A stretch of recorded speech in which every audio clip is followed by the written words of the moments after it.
بسم اللہ الرحمن الرحیم۔ السلام علیکم ناظرین، پنجاب میں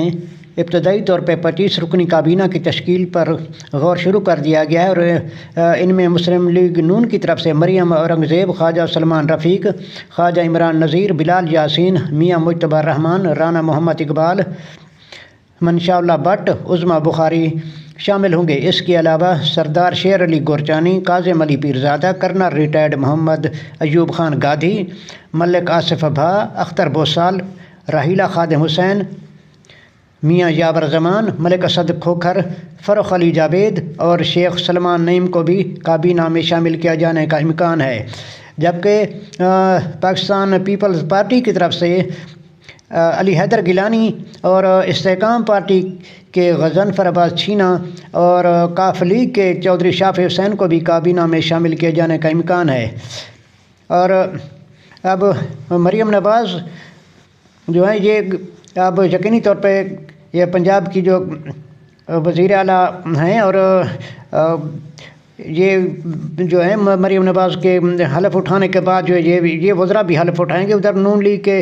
ملک احمد خان جو ہے اسپیکر اور ملک ظہیر اقبال ڈپٹی اسپیکر منتخب ہو چکے ہیں۔ ناظرین، آپ کو یہ بھی بتاتے ہیں کہ سندھ میں پاکستان پیپلز پارٹی کے اویس قادر شاہ جو ہیں اسپیکر سندھ اسمبلی منتخب ہو گئے ہیں، اور تحریک انصاف کے 9 آزاد ارکان نے سنی اتحاد کونسل کے پلیٹ فارم سے آج حلف اٹھایا، اور جماعت اسلامی کے ایک رکن نے بھی حلف اٹھایا۔ ناظرین، آج اب ہم آپ کو بتاتے ہیں کہ قومی اسمبلی کے اندر جو ہے اس وقت پارٹی پوزیشن کیا ہے۔ قومی اسمبلی میں جنرل نشستوں پر نون لیگ کی 75 سیٹیں تھیں، اور 9 آزاد ارکان جو ہیں وہ بھی ان کے اندر شامل ہوئے، تو اس کے بعد ان کی تعداد جو ہے وہ 84 ہو گئی، تو ان کو 4 اقلیتی ارکان اور خواتین کی 20 مخصوص نشستیں بھی الاٹ کی گئیں، جس کے بعد اب نون لیگ کی قومی اسمبلی کے اندر 108 نشستیں ہو گئی ہیں، اور پاکستان پیپلز پارٹی کے جو ہے 54 امیدوار کامیاب ہوئے، لیکن اس پارٹی کے اندر کسی آزاد رکن نے شمولیت اختیار نہیں کی، جس کے بعد 2 اقلیتی اور 12 خواتین کی مخصوص نشستیں ان کو الاٹ کی گئیں، جس کے بعد اب قومی اسمبلی کے اندر جو ہے پاکستان پیپلز پارٹی کے ارکان کی تعداد جو ہے وہ 68 ہے۔ اب آپ کو یہ بھی بتاتے ہیں کہ ایم کیو ایم کے جو ہے 17 ارکان کامیاب قرار دیے گئے تھے، اور ان کے اندر بھی کسی آزاد رکن نے شمولیت اختیار نہیں کی، تو ان کو 1 اقلیتی اور 4 خواتین کی نشستیں الاٹ کی گئیں، جس کے بعد اب ایم کیو ایم کے ارکان کی تعداد جو ہے وہ 22 ہو گئی ہے۔ جمعیت علماء اسلام کے جو ہیں 6 ارکان ان کے جو ہے وہ کامیاب ہوئے تھے، تو ان کو 2 مخصوص نشستیں الاٹ کی گئیں، جس کے بعد قومی اسمبلی کے اندر جے یو آئی کے جو ہیں 8 ارکان موجود ہیں۔ اب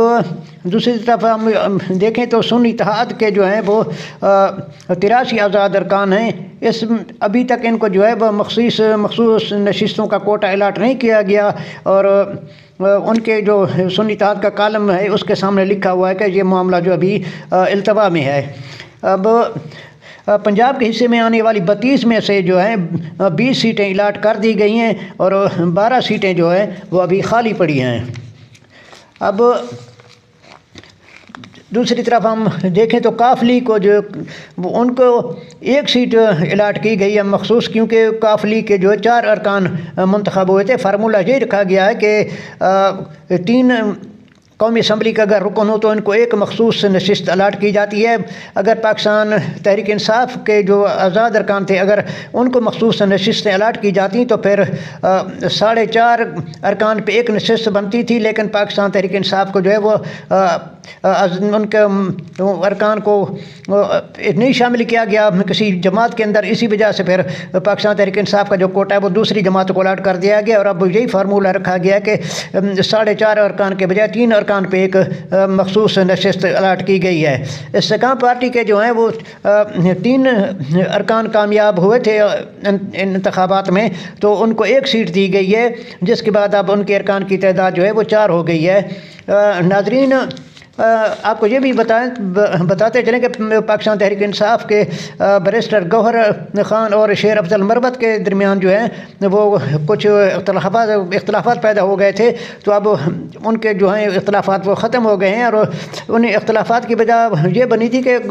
شیر افضل مربت نے 24 فروری کو نجی ٹی وی پروگرام میں شیر افضل مربت نے کہا تھا کہ گوہر خان جو ہے انہوں نے جو پارٹی کے امور ہیں وہ صحیح طور پہ نہیں چلائے، اور ان کی کارکردگی جو ہے وہ تسلی بخش نہیں تھی، اس لیے ان کو انٹرا پارٹی الیکشن کے لیے چیئرمین شپ سے ہٹایا گیا ہے۔ تو اس کے بعد پھر پارٹی کی طرف سے جو ہے شیر افضل مربت کو نوٹس جاری کیا گیا تھا کہ وہ معافی مانگیں، بصورت دیگر 2 دن کے بعد ان کے خلاف جو ہے پارٹی پالیسی کے تحت کارروائی کی جائے گی۔ تو اب یہ اچھی بات ہوئی ہے کہ شیر افضل مربت نے بیرسٹر گوہر خان سے ملاقات کی ان کے پارٹی کے سیکریٹریٹ کے اندر، اور وہاں وہ دونوں گلے ملے، اور شیر افضل مربت نے بیرسٹر گوہر خان کے دونوں گالوں پہ بوسہ بھی دیا، اور انہوں نے کہا کہ یہ میرے بھائی ہیں، ہمارے درمیان کوئی اختلافات نہیں ہیں، بس تھوڑی سی غلط فہمی کی وجہ سے یہ ہمارے مسائل پیدا ہو گئے تھے۔ اب دوسری طرف بیرسٹر گوہر خان نے بھی کہا کہ ہم ان ذاتی جھگڑوں میں نہیں پڑنا چاہتے۔ تو ناظرین، مسلم لیگ نون کے جو حمزہ شہباز ہیں، اب وہ اپنی پارٹی سے خاصے خفا ہیں، خاصے ناراض ہیں، اور جو حکومت سازی کا عمل ہے اس میں بھی وہ حصہ نہیں لے رہے، اور کہیں سے بھی ان کے کوئی اطلاع نہیں کہ وہ کسی سیاسی سرگرمی میں کوئی شامل ہوئے ہوں، اور وہ ایک اپنی انتخابی مہم کے اندر بھی انہوں نے 1-2 جلسوں کے اندر خطاب کیا، اور وہ اپنی انتخابی مہم میں بھی اتنے ایکٹیو نہیں رہے، اور حالانکہ ان کو حمزہ شہباز کو ان کے والد میاں شہباز شریف کی طرف سے خاص ہدایت کی گئی تھی کہ وہ قصور کے اندر جا کر عوامی اجتماعات میں خطاب کریں اور ریلیوں کی قیادت کریں، لیکن وہ وہاں بھی نہیں گئے، اور زیادہ تر انہوں نے اپنا وقت جو ہے اپنے گھر پہ گزارا، یا اگر کوئی میٹنگ ہوتی تھی تو وہ ان کو اپنے کارکنوں کو مسلم لیگ کے ہیڈ کوارٹر میں لاہور میں بلوا کر ان سے خطاب کرتے تھے۔ اور اب سننے میں یہ آ رہا ہے کہ وہ اب ان کا ارادہ ہے کہ وہ امریکہ چلے جائیں یا لندن چلے جائیں اپنی فیملی کے ساتھ، کیونکہ جب مخصوص نشستوں کا کوٹا الاٹ کیا جا رہا تھا تو اس وقت بھی ہم نے یہ آپ کو بتایا تھا کہ مریم نواز اور ان کے درمیان جو اختلافات پیدا ہو گئے، اور مریم نواز نے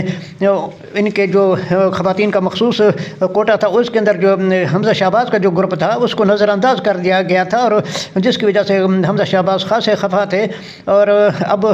یہی چیز نظر آ رہی ہے کہ اب ان کے درمیان جو ہے یہ فاصلے خاصے بڑھ چکے ہیں۔ اب مریم نواز جو ہے پنجاب کے اندر وزیر اعلیٰ ہوں گی، تو ظاہر سی بات ہے وہ مریم نواز بھی یہی چاہتی تھی کہ ان کو پنجاب کے اندر جو ہے ان کو روکنے والا اور ان کے